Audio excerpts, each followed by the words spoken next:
வணக்கம். வணக்கம். அது சிங்கப்பெண் சிறப்பு அதிரடிப்படை இல்ல, எங்க அண்ணன் சொன்னாரு சிங்கப்பெண் சிறப்பு படை. அதிரடிப்படை சிறப்பு அதிரடிப்படை. எங்க அண்ணன் சொன்னாருங்க சிங்கப்பெண் சிறப்பு படைன்னு. அதிரடி சொல்லல. வேற உங்க அண்ணனா? அதாவது எங்க விஜய் அண்ணன் சிஎம் சார். ஆமா, அதிரடிப்படை தான். அதிரடி அண்ணன் வந்து அதிரடி சரி உள்ள வந்தா பவரடி. அண்ணன் யாரு? தளபதி. ஆனா அவர் மேடையில நேத்து என்ன சொன்னாருன்னா சிங்கப்பெண் சிறப்பு படைன்னு சொன்னாரு. அதிரடி சொல்லல. சரி, திட்டத்தை அவரே மறந்துட்டாரு போல. இருக்கலாம். நீங்க என்ன பண்ணிருக்கணும், கையெழுத்து போட்ட அடுத்த நாளே திட்டத்தை தொடங்கி வச்சிருந்தீங்கன்னா ஞாபகத்துல இருக்கும். நீங்க கையெழுத்து போட்டது மே 10ஆம் தேதி. இவ்வளவு குறுகிய காலத்துல இவ்வளவு மிக விரைவா அவர் அந்த திட்டத்தை லான்ச் பண்ணிருக்கேன்னு அவரே அவர் வாயால வாக்குமூலம். ஆமாமா, 100க்கும் அதிகமான பெண்களுக்கு பாலியல் வன்புணர்வு தொழில் நடந்திருக்கு. ரொம்ப சீக்கிரம் தான். Just பரவாயில்ல. 100+. இவ்வளவு சீக்கிரம் எப்ப கையெழுத்து போட்டாரு? கையெழுத்து 10ஆம் தேதி போட்டாரு.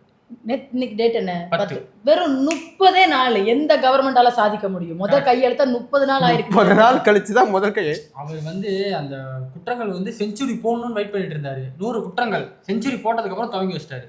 குற்றங்களுக்கு செஞ்சுரி. இதுக்கு நடுவுல வந்து அவருடைய மேனேஜருக்கு வந்து கிரகப்பிரவேசம் அது போயிட்டாப்ல. இன்னொன்னு இவரு நம்ம இந்த ஜோதிடம் பாக்குறவர் வந்து நேரம் குடிச்சு கொடுக்கல. ஸோ ஆத வச்சுனா கோஆபரேட் பண்ணி மாட்டாரு. ஏன்னா அவர் தான் மெயின் சிஎம்ஏ, அவர் உத்தரவு கொடுக்கணும்.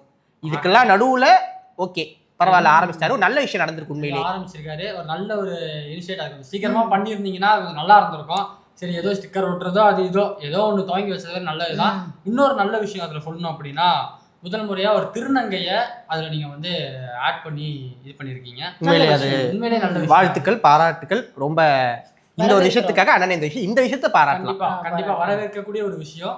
ஆனா என்ன விங்கு, அதாவது கட்சியில விங்கு ஏற்படுத்தும் போது திருநங்கைகளுக்கு அந்த இடத்தை கொடுத்து வந்து நாங்க கௌரவிப்போம். ஆமா, இப்ப 10 ஒன்ன வெட்டு அப்படியெல்லாம் இருந்தவர் இன்னைக்கு வந்து சிஎம்ன்ற இடத்துல இருக்கிறதால அதுக்கான ரெஸ்பான்சிபிலிட்டியோட ஒர்க் பண்றாரு. அப்படிங்கும் போது ஒரு நல்ல விஷயம். அடுத்து நம்ம பார்க்க போனா இவ்வளோ விஷயங்கள் பண்றாங்க, அமைச்சர்கள் நிறைய இடத்துல போய் பேசுறாங்க, எல்லாம் பண்றாங்க சரி. ஆனா அமைச்சர்கள் மேல தளபதி விஜய் அவர்களுக்கு, அதாவது சிஎம் விஜய் அவர்களுக்கு என்ன கோபம்ங்கிறது எனக்கு தெரியல. அப்படியே ஏதாவது கோபமா இருந்தா கூட சட்டமன்றம் இருக்கு. சட்டமன்றத்துல அமைச்சர்களுக்கு தனி அறை இருக்கு. பனையூர் பங்களா இருக்கு. சிஎம்க்கு சொல்லிட்டு ஒரு அறை இருக்கு. வாட்ஸ்அப் குரூப் இருக்கு. அதுல நீங்க பேசிருக்கலாம். ஆனா ஒரு பொது மேடை போட்டு இப்படி பேசணும்ங்கிற அவசியம் எங்க ஏன் இருக்குங்கிறது தெரியல. யாரை பத்தி பேசினாரு? எதை சொல்றீங்க? எனக்கு ஒண்ணுமே புரியலையே. அதாவது ஒருத்தர் அட்டாக் பண்ணா பரவாயில்ல, ஒவ்வொருத்தரையும் அட்டாக் பண்ணுவீங்க. சொல்லுங்க கேட்போம். ஃபர்ஸ்ட் என்ன சொன்னாரு அப்படின்னா, போதை பழக்கத்தால தான் இங்க குற்றங்கள் நடக்குது, போதை பழக்கங்கள் அதிகமாயிருச்சு, அது கண்டிப்பா தடுக்கணும் அப்படின்னு சொல்லி சொன்னாரு. கரெக்ட் தானே? அது யார சொன்னாரு? சொல்லல, பொதுப்பணித்துறை அமைச்சர் அவரை சொல்ல. ஆனா அவங்க ஒரு ரீசெண்டா ரைடு வந்துச்சுன்னு நினைக்கிறேன். ஈடி கூட அவங்க குடும்பத்தையே அந்த கேஸ்ல இன்வால்வ் பண்ணி சொல்லக்கூடாது. அண்ணனே பயந்துட்டு சொல்லாம இருக்காரு, நம்ம சொல்லக்கூடாது. இன்டைரக்டா ஏன் அடிச்சாருன்னு தெரியல. அடுத்து இன்னொரு பக்கம் அப்படியே வந்தோம்னாக்கா, பெண்கள் பாதுகாப்புன்னு சொல்லி பேசினாப்புல. கொஞ்சம் கூட ஜீரோ டாலரன்ஸ். 30 நாளா டாலரன்ஸ்ல இருந்துட்டு நேத்து தான் ஜீரோ டாலரன்ஸ் வந்திருக்காரு. அதுல என்ன சொன்னாருன்னா, பெண்களுக்கு அநீதி நடக்கிற மாதிரி யாராவது ஒரு விஷயம் பண்ணா அவங்க கண்டிப்பா தண்டிக்கப்படணும். இப்படி இருந்த கேமரா அப்படியே திரும்பி இந்த பக்கம் மரிய வில்சன் சைடு இப்படி வந்துச்சு. ஜூம் வேற திருப்பிட்டாயா, வாட்ஸ்அப்ல காட்டினாங்க. அது ஏன் காட்டினாங்கன்னு எனக்கு தெரியல. மைண்டுக்குள்ள அந்த வீடியோ வந்து போகுமா இல்லையா, அதனால அண்ணன் பூந்து அந்த கட்டை எடுத்து, அது அவர் வீடு தானே, அவரோட அண்ணன் வீடு, அதான் போயிட்டு அப்படி கட்டை எடுத்து பெண்களுக்கு அநீதி நடந்தா கண்டிப்பா தட்டிக்க. அதுவும் வீடியோ இல்ல அண்ணன் வந்து கண்ணாடி முன்னாடி பேசுறாருன்னு நான் நினைச்சேன். நானும் ஃபர்ஸ்ட் அப்படிதான் நினைச்சேன். இல்ல அவர் அமைச்சர்கள தான் பேசியிருக்காரு. அவரை பத்தி ஒரு இடத்துல பேசினாரு, நான் கவனிச்சேன். தனி மனித ஒழுக்கம் ரொம்ப முக்கியம்னு சொன்னாரு.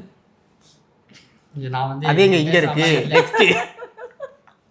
அதாவது நான் என்ன சொல்றேன்னா, அந்த கேமராமேன் திருப்பினார்ல, அவர் வந்து உங்களுக்கு ஒரு ஹிண்ட் கொடுத்திருக்காரு.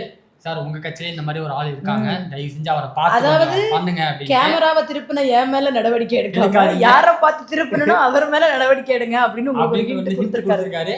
அதனால பெண்களுக்கு அநீதி நடந்தா அது யாரா இருந்தாலும் நீங்க விடக்கூடாது சார். கண்டிப்பா முதல்ல நீங்க வந்து உங்க பக்கத்துல இருக்கிறவங்களே ஆரம்பிச்சு, முதல்ல அதுல பாதி தாலைக்கா நிர்வாகிகளா தான் இருக்கும். அதுதான், அதான் பக்கத்துல இருக்கிறவங்கள்ட்ட ஆரம்பிச்சீங்க அப்படின்னா ஈஸியா இருக்கும். எங்களுக்கு ஒரு நம்பிக்கை வரும். அடுத்து நீங்க சொன்ன மாதிரி தனி மனித ஒழுக்கம், இதேதான் சார் நாங்களும் கேட்டோம் ஒரு மாசத்துக்கு முன்னாடி வரைக்கும். வாய் வலிக்கு கிளாஸ் எடுத்தோம். நாங்க சொன்னோம் சார், இந்த மாதிரி வந்து தனி மனித ஒழுக்கம் தான் முக்கியம், ஒரு அரசால ஓரளவுக்கு பண்ண முடியும் அப்படின்னு சொன்னப்ப, டே 200 ரூபாய் ஊப்பி.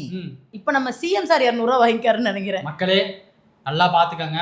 எனக்கு தெரிஞ்சு அண்ணன் வந்து திமுக எடுத்து 200 ரூபாய் வாங்கிட்டாரு, பாத்துக்கோங்க. பக்கம் வேலை போயிட்டாரு. ஜென்சிஸ்ட் வந்து 1500 ரூபாய் வாங்கிட்டு இன்னைக்கு எல்லாம் நம்ம கிளாஸ் எடுத்துட்டு இருக்காங்க. தனி மனித ஒழுக்கம் தானே ப்ரோ முக்கியம். இது எப்படி இருக்குன்னா, ஒரு காலத்துல நம்ம வந்து அவங்ககிட்ட திருமாவளவன் கம்யூனிஸ்டுகள் என்ன பண்ணிருப்பான் நம்ம கிளாஸ் எடுத்துட்டு இருந்தோம்.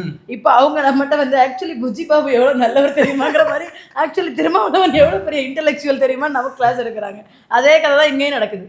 அவர் என்ன சொன்னாரு, சிஎம் சார் பதவி விலகுங்க, உங்களால தான் இந்த குற்றம் எல்லாம் நடக்குது, நீங்க தான் காரணம், திமுக மட்டும்தான் காரணம். நீங்க இப்ப வந்து நாங்க வந்து அலசி ஆராய்ஞ்சு பார்த்தோம், அதுல வந்து தனி மனித வேண்டாம் நீதி வேண்டும், நீதி வேண்டாம். இப்ப வந்து தனி மனித ஒழுக்கம் தான் முக்கியமா தெரியுது. ஏன்னா என்கிட்ட வராதீங்க நீதி வேணும்னு, எனக்கே நீதி கிடைக்கல இன்னும். அதனால நாங்க என்ன சொல்றோம் அப்படின்னா, நாங்க முன்னல்ல இருந்து சொல்லிட்டு இருந்ததுதான் இப்ப சொல்றதும் அதுதான், உங்க அரசாங்கத்துக்கு நாங்க சொல்றதும் அதுதான். இப்போ ஒரு குற்றம் நடக்குது அப்படின்னா அதுக்கு உடனே ஆக்ஷன் எடுக்கப்படுதா அப்படிங்கறத இங்க நம்ம பார்க்கணும். எவ்வளவு வேகமான ஆக்ஷன் நாங்க கோவையில எடுத்தோம் பார்க்கல? ஆமா எடுத்தாங்க. இதை விட வேகமா எப்படி எடுக்கிறது? எடுத்தாங்க. இது வரைக்கும் வாயை திறக்கவே இல்ல. ஆமா ட்வீட் போட்டனே வழக்கம் போல ஜீரோ டாலரன்ஸ். அதான் ட்விட்டர்ல ட்வீட் வேகமா போட்டாங்க. முதல்ல இந்த காவல் ரீதியா இல்ல தண்டனைகள் இதை தாண்டி செக்ஸ் எஜுகேஷன் கொடுக்கக்கூடிய இம்பார்ட்டன்ஸ், இந்த பாலியல் கல்வி பத்தின மாணவர்களுக்கான புரிதல், சமூக நீதிக்கான அந்த எஜுகேஷன், இதெல்லாம் முதல்ல ஸ்கூல்ஸ்ல எந்த அளவுக்கு இம்ப்ளிமெண்டேஷன்ல இருக்குன்றதே போய் கேள்விக்குறி. எந்த அரசு வந்தாலும் சரி முதல்ல அதுக்கான இம்பார்ட்டன்ஸ் கொடுக்கும்போது தான் படிப்படியாக தான் இதை மாற்ற முடியுமே தவிர ஒரே நாள்ல சிங்கப்பெண் அதிரடிப்படியால ஒன்றும் பண்ண முடியாது. ஆனாலும் அந்த கேள்வி கேட்போம். இல்ல அது எப்படின்னா, அண்ணனோட எல்லா படத்தோட கிளைமேக்ஸ்லயும் பேசியே திருத்துவார்ல வில்லனை, அந்த மாதிரி பேசியே நான் உங்களை எல்லாம் திருத்துறேன்னு வந்திருக்காரு. அது இல்லாம இப்போ வந்து தமிழக வரலாற்றிலேயே ஒரு அரசு வரலாற்றிலேயே புதுமையான விஷயங்களை நிறைய பண்ணிக்கிட்டு இருக்கிறத நம்ம பார்த்துக்கிட்டே இருக்கோம். அந்த வகையில இந்த விஷயத்துலயும் ஒரு புதுமையான ஒரு விஷயத்தை கொண்டு வந்திருக்காரு. முதல் முறையாக அரசு நிகழ்ச்சியில் ஒரு சினிமா பாடல்கள் ஒலிக்கப்பட்டிருக்கு. 2 சினிமா பாடல் பாடாத அங்க பாடலாம், இங்க பண்ணா காப்பி. இன்னொரு அப்படியா வாத்தியம் பேண்ட் வாத்தியத்துல வாசிச்சிருக்காங்க. சிங்கப்பெண்ணே பப்பாம் பப்பாம் அப்படின்னு ஒரு பாட்டும் வந்து அத வந்து அந்த போலீஸ்களும் கைத்தட்டி ரசிக்கிறாங்க. அவங்க நம்ம சிஎம் அது புதுசு, என்னடா நம்ம படத்துல உள்ள பாட்டுலாம் போடுறாங்கன்னு கொஞ்சம் உற்சாகமாயிட்டாரு. ஒரு அரசு நிகழ்ச்சியில இப்படி போடக்கூடாதுங்கிறது உங்களுக்கு தெரியல. ஒரு பைரவா நாய்கள் படை, அதுக்கு என்ன பாட்டு போடுவாங்க? நாய்கள் படை அப்படி வச்சு அதுக்கு அந்த டீம் இப்ப காப்பிரைட் வராதா? நான் 2 வார்த்தை பேசுறேன். இப்ப காப்பிரைட் வராதா? வரலாம் கூப்பிடுறேன். அடுத்து வந்து வேற என்ன இருக்கு? வேற வந்து மீனவர்கள் நலனுக்காக சுறா வளர்ச்சி திட்டம், ஏதோ ஒண்ணு வளர்ச்சி திட்டம் அப்படி. அப்ப தஞ்சாவூர் ஜில்லா கறி போடுவாங்க, வெற்றி கொடி ஏத்து போடுவாங்க. ஓ அது நல்ல பாட்டு, அது போடுவாங்க. அது போக இன்னொரு படை வேற சொல்லியிருக்காங்களே, என்னது பறவைகளை காக்கும் பண்ணா குருவில இருந்து பாட்டு போடுவாங்க. அது குருவில என்ன பாட்டு? பல்லானதி பல்லானதி பாடுறீங்களா அப்படி பாடுவாங்க. ஸோ அதனால வழக்கம் போல இனிமேட்டு வந்து யாரும் தியேட்டருக்கு போக வேண்டாம். தமிழ்நாடுடைய அரசியல் களம் உங்களுக்காக காத்திருக்கிறது. உங்களுக்கு இன்னும் நிறைய என்டர்டைன்மெண்ட் இருக்கு. அடுத்து அந்த மாதிரி அமைக்கப்படுற எல்லா படையும் ரொம்ப எதிர்பார்த்தேன் ஒரு பேரே வரலாறு வாசிப்பாங்கன்னு. அது வந்து அடுத்து வரும், வாசிக்கல. அது வந்து அதாவது ஒரு திட்டத்தை அறிவிக்கும் போது அடுத்த எலெக்ஷன் வந்து ஜனநாயகம்காக ஏதாவது திட்டத்தை கொண்டு வருவாங்க, அப்ப போட்டுற வேண்டியது. அதாவது அது முதல்ல ஜனநாயகம் முதல்ல வந்துடணும். இப்படி ஒரு திட்டம் கொண்டு வரலாம். சென்சார் போர்டு வந்து ரிலீஸ் பண்ணாம இருக்கிற படங்களை பாதுகாக்கும் திட்டம்னு ஏதாவது கொண்டு வந்தீங்கன்னா அதுல கேஸ் ஜனநாயகன் கேஸா இருக்கும். இப்ப இதுல அதாவது சிங்கப்பெண் சிறப்பு அதிரடி படையில ஒரு ஆள் போய் உதவி கேட்கலான்னு இருக்காங்க. நம்ப தகுந்த வட்டாரங்கள் தெரிவிக்கிறாங்க, எனக்கு வந்து ஒரு அரசியல் ஆளுமை கிட்ட எனக்கு பாதுகாப்பு வேணும்னு சிங்கப்பெண்ணுக்கு யாரோ கால் பண்ணிருக்காங்க. பரவாயில்ல, ஒருத்தர் வீட்டுல இருந்து கேஸ். கரெக்ட். நாங்க வந்து ரீல்ஸை பார்க்க மாட்டோம், என்னென்ன பிரச்சனை இருக்குன்னு ரியாலிட்டியை பார்ப்போம்னு எங்க அண்ணன் சொல்லியிருக்காப்ல. அப்போ போன ஆட்சி நடந்துட்டு இருக்கும் போது நீங்க ரியாலிட்டியை பார்க்கல, ரீல்ஸ் தான் பார்த்துட்டு இருந்திருக்கீங்க. அதனாலதான் அவ்வளவு ஸ்டேஜ்ல ஏறி பேசியிருக்காரு. இவ்வளவு பாலியல் வன்கொடுமைகள் இந்த 30 நாள்லயே நடந்திருக்குல்ல. இதுல ஒரு முக்கியமான 2 நாள் முன்னாடி கூட ஒருத்தர் வாக்குமூலம், 3 நாள் முன்னாடி நினைக்கிறேன், வாக்குமூலம் கொடுத்திருந்தாருல. ஒரு பொண்ணு லாட்ரி கமிஷன் வாங்கி தரேன்னு கூட்டிட்டு போய் ஹராஸ் பண்ணது உங்க எம்எல்ஏ. உங்க எம்எல்ஏ சிங்கப்பெண் அதிரடிப்படை தயாரா இருங்க, உங்களுக்கான வேலை வந்து தாவேக்காவுல இருந்தே ஆரம்பிச்சிருச்சு. அது கடைசியா வேற சொல்றாரு, மா நீ ஒண்ணு இதெல்லாம் வந்து பெருசாக்கிக்காத, புசியானந்துகிட்டயும் இல்ல நான் வந்து புசியானன்ட்ட சொல்லுவேன், புசியானே நம்ம சிஎம் கிட்ட சொல்லி உனக்கு வேலை வாங்கி கொடுத்துறாரு, இதெல்லாம் பெருசு பண்ணாத அப்படின்னு சொல்லியிருக்காங்க. நீங்க முதல்ல இந்த கேஸ நோண்டிங்கனாலே பல கைகள் மாட்டோம். அதான் நான் சொல்றேன்ல, ஃபர்ஸ்ட் நீங்க வந்து அமைச்சர் மரியவேல்சன்ட்ட போய் பாருங்க, அவரோட கேஸ முடிங்க. அடுத்து உங்க கட்சி நிர்வாகி கேஸ முடிங்க. அதுக்கு அடுத்து கீழே நடக்கிற கேஸ் வந்து அப்படி பார்த்தா சிங்கப்பெண் சிறப்பு அதிரடி படை தாவேக்காக்குள்ள சுத்தி முடிக்கிறதுக்கே 5 வருஷம் ஆயிரும். தாவேக்கா கட்சி கிளியர். அதனால ஏன்னா இந்த முதல்வன் படத்துல பாத்தீங்களா கடைசியில போயிட்டு யாருக்கு சாரி சார் அடுத்து நீங்க தான் கைதே அது வந்து கடைசியா நீங்க அது கடைசியா அது அவரே அந்த மாதிரி அவரே கைது போட்டு ராஜினாமா பண்ணுவாரு. கடைசியில ரகுவரனே கைது பட்டிங்களா அப்படின்ற மாதிரி முடியும்ல. ஆரம்பிச்சீங்கன்னா மக்கள்கிட்டயே ஒரு நம்பிக்கை வரும். பக்கத்துல இருக்கிறவங்கள்ட்டே அதை ஆரம்பிக்கிறீங்க. நாங்களே ஃபயர் விடுவோம். அமைச்சர்ட்ட இருந்து ஆரம்பிச்சிருக்காரு, எங்க அண்ணனுக்கு பயமே கிடையாது, பாருங்க மக்கள் தான் முக்கியம், பெண்கள் பாதுகாப்பு எங்க அண்ணனுக்கு ரொம்ப ரொம்ப முக்கியம் அப்படின்னு நாங்களே ஃபயர் விட ஆரம்பிச்சிருவோம். ஆமா. இன்னொரு பக்கம் போனா இந்த விஷயத்தை வந்து மக்கள் கிட்ட ஈஸியா கொண்டு போகணும் அப்படிங்கறத ஏஐ வீடியோ வந்து ரெடி பண்ணிருக்காங்க. எங்க கட்சியே அதுல வளர்ந்து போறாரு. அந்த ஏஐ பார்த்த உடனே நான் மிரண்டேன். பார்த்த உடனே கூஸ் பம்ப்ஸ் ஆயிடுச்சு எனக்கு. அவ்வளவு நல்லா இருந்துச்சு. ஆமா சூப்பரா இருந்துச்சு. பின்னாடி துரத்திட்டு வந்தவங்க பாத்தீங்களா இல்லையா, மா கொஞ்சம் நில்லுமா ஒரு ஸ்மைல் பண்ணிட்டு போ அப்படின்றாங்க. துரத்திட்டு வந்தவங்க பேசின வார்த்தையை தாண்டி துரத்திட்டு வந்தவங்க எப்படி உருவகப்படுத்தப்பட்டிருந்தாங்க.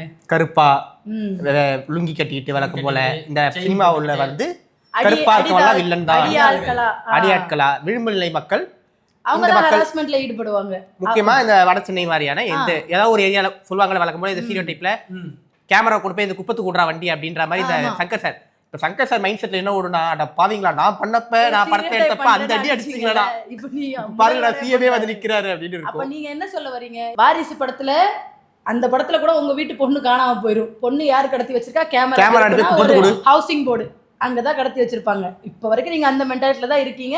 அப்ப யாரு ஹராஸ் பண்ணுவாங்க நீங்க சொல்ல வர்றீங்க? நல்லா டீசெண்டா ட்ரெஸ் பண்ணிட்டு வேலைக்கு போற மாதிரி டிப்டாப்பா கிளம்பிட்டு பஸ்ல வர்றவங்க தான் அதிகமா ஹராஸ் பண்றான். நீங்க இன்னும் இந்த மாதிரி இடத்துல இருக்கவங்க, இப்படி ட்ரெஸ் பண்ணிருக்கவங்க, இப்படி இருக்கிறவங்க தான் ஹராஸ் பண்ணுவாங்கன்னு ஏஐ வீடியோ மூலமா புகுத்த பாக்குறீங்களா? சும்மாவே அவங்கள பார்த்தா இவங்க இப்படிதான் அப்படிங்கிற ஒரு ஸ்டீரியோ டைப் மக்கள் மனசுல இருக்கு. அது மாறவும் மாட்டேங்குது. நீங்க உங்க பங்குக்கு இன்னும் அதிகமா அதை ஏத்தி விடுறீங்க. பத்தாவது வரைக்கும் ஸ்பெல்லிங் மிஸ்டேக் வேற. ஸ்பெல்லிங் மிஸ்டேக் இல்ல, மொத்தம் எம்பளமே மிஸ்டேக். அதாவது இவங்க வந்து போஸ்டர்ல ஸ்பெல்லிங் மிஸ்டேக் பண்றீங்க சரி, பேனர்ல ஸ்பெல்லிங் மிஸ்டேக் பண்றீங்க சரி, இப்போ வந்து ஏஐ வீடியோ வரைக்கும் அது வந்துருச்சு. ஒரு கவர்மெண்ட் மூலமா ஒரு வீடியோ வந்து நீங்க ரிலீஸ் பண்றீங்க. இப்ப நம்ம ஒரு வீடியோ எடிட் பண்ணி நம்ம போஸ்ட் பண்றதுனாலே அத்தனை அப்ரூவல் பாக்குறோம். கரெக்டா அதுலயே வந்து ஒருத்த குறை கண்டுபிடிச்சு டேய் ஊப்பி இதை கூட பார்க்க மாட்டேடான்னு அடிப்பாங்க. ஒரு அரசாங்கம் மூலமா ஒரு வீடியோ ரிலீஸ் ஆகுது, அது நீ கரெக்ஷன் பார்க்காம அப்ரூவல் பார்க்காம எப்படி அதை ரிலீஸ் பண்ணீங்க? இதை பார்க்க போனா இங்கிலீஷ் வார்த்தைகள் எல்லாமே கரெக்டா இருக்கு, தமிழ் வார்த்தை ஒண்ணு கூட கரெக்டா இல்ல. ஆலந்தூர் மெட்ரோ கரெக்டா இல்ல, தமிழ்நாடு அரசு அதெல்லாம் விட கீழே வந்து வாய்மையே வெல்லும். அதுக்கு அண்ணாலாம் பார்த்தாருன்னா அண்ணனை போட்டு பொலன்னு பொலப்பாப்ல. ஆனா எல்லாத்தையும் அதாவது ஒரு கவர்னரோட ஃபங்க்ஷன் ஏதாவது நடக்குதுன்னா அங்க போயிட்டு பேப்பரை புடுங்கி இல்ல எல்லாம் கரெக்டா இருக்கான்னு பார்த்து கிழிச்சு போட தெரிஞ்ச நம்ம கல்வித்துறை அமைச்சருக்கு இந்த வீடியோவை பார்த்து மாத்தணும். என்ன ஆங்கரிங் பண்ண விட்டீங்களா? விட்டுருந்தா மாத்திருப்பேன். அந்த கோவம் வேற இருக்கா? ஸ்கூல் திறந்தனால எனக்கு வேற வேலை இருந்துச்சு, இங்க கூப்பிடவே இல்லை என்ன, அதனாலதான் நான் மாத்தி கொடுக்கல அப்படின்னு அவர் சொல்லுவாரு. இதோ உங்கள் தளபதி வானத்துல இருந்து பூமியை புலந்துகிட்டு நெஞ்சில நிமித்திக்கிட்டு வராப்ல. அதுல வாய்மையே வெல்லுங்கிறது தப்பா இருக்குன்னு பார்த்தா மேல தமிழ்நாடுங்கிறதே தப்பா இருக்கு. எல்லாமே தப்பு. அண்ணனுக்கும் தமிழ் தாய் வாழ்த்து, தமிழ்நாடு அரசு ஏதோ ஒரு காண்ட் இருக்கு, சங்கிகளுக்கு இருந்தா பரவாயில்ல, அண்ணனுக்கு ஏதோ இருக்குது பாத்துக்கோங்க. கைப்பிள்ளைக்கு இல்லாம எப்படி தெரியல. இன்னொன்னு சிங்கப்பெண் அதிரடிப்படைய கடைசி துவங்கி வச்சிட்டாங்கல்ல, அது துவங்குறதுக்கு சில கமிஷன்கள் அதெல்லாம் வாங்கப்பட்டிருக்கு. அதுக்கே வெளியே இருந்து இல்ல சிங்கப்பெண்கள் கிட்ட பெண்கள் பாதுகாப்புக்கு சிங்க பெண்களிடம் இருந்து கமிஷன் இருக்கு. யூனிஃபார்முக்கு 1500 ரூபா வாங்கியிருக்காங்க. ஸ்கூல்ல கூட யூனிஃபார்ம் ஃப்ரீயா தான். உங்களுக்கு பழைய ஷூ வேணுமா புது ஷூ வேணுமா? புது ஷூனா 1000 ரூபாய், பழைய ஷூனா இந்த ஷூ கொஞ்சம் ஸ்மெல் அடிக்குது ப்ளீஸ் எனக்கு.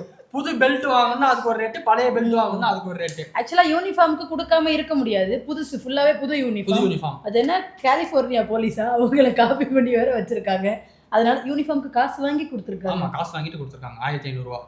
நல்ல விஷயம் தானேப்பா. அது நீங்க கொடுத்தே ஆகணும் அப்படின்னு சொல்லி கட்டாயப்படுத்தி அந்த காசை வாங்கி இருக்கிறதாக தகவல்கள் வருது. அது எந்த உண்மையா இருக்குது. நிர்வாகத்தை நடத்தணும்ப்பா.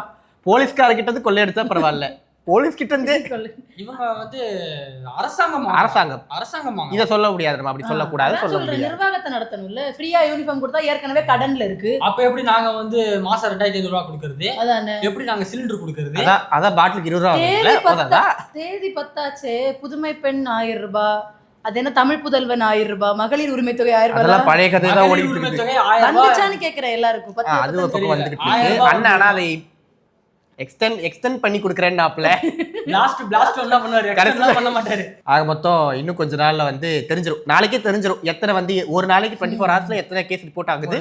எனக்கு தெரிஞ்சு ஒண்ணே ஒண்ணுதான், சிங்கப்பெண் அதிரடிப்படையை ஆரம்பிச்சிட்டாங்க. இதுக்கப்புறம் பெண்களுக்கான குற்றம் அதுக்கப்புறம் நடக்கவே நடக்காது முக்கியமா அப்படின்னு தாவேக்காரங்களால நடக்கவே நடக்காது, தாவேக்கா நிர்வாகிகளால நடக்கவே நடக்காது. டேங்கப்பா இது நம்ம லிஸ்ட்லயே இல்லையே.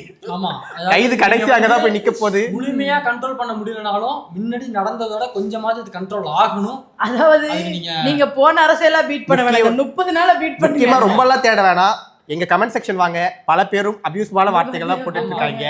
அவங்கள முதல்ல அரெஸ்ட் பண்ணாலே தமிழ்நாட்டுல பாதி சுத்தமாயிரும். சோ அதனால நாங்களே வந்து உங்களுக்கு ஃபர்ஸ்ட் கஸ்டமர் புடிச்சு கொடுக்குறோம். ஒரே ஒரு டவுட்டடா, போலீஸ் அந்த போலீஸோட உடம்புல எதுக்கு கேமரா இருக்கு? பாதுகாப்புக்கு. யாரோட பாதுகாப்பு? போலீஸோட பாதுகாப்புக்கு. அவங்க அதை வச்சு ரீல்ஸ் எடுத்து போட போறாங்களா? பாயிண்ட் ஆஃப் வியூ எதுக்கு வச்சிருக்காங்க தெரியல, அது போக போக தான் தெரியும். இல்ல நம்ம மினிஸ்டர்ஸே மைக்கோட அலையும் போது போலீஸ் கேமராவோட இருக்கிறதுல தப்பில்லை. சும்மாவே போலீஸ் ஸ்டேஷன்ல லூசு பெண்ணை பாட்டுக்கு ரீல்ஸ் போட்டுட்டு இருக்காங்க. அவங்க வந்து இப்போ எப்படி வந்துட்டாங்கன்னா, ஒரு கேமராவும் ஒரு மைக்கும் வச்சுக்கிட்டு ஒரு கேமராமேனை வச்சு நான் ரீல்ஸ் எடுத்து போறதுக்கெல்லாம் கஷ்டமா இருக்கு.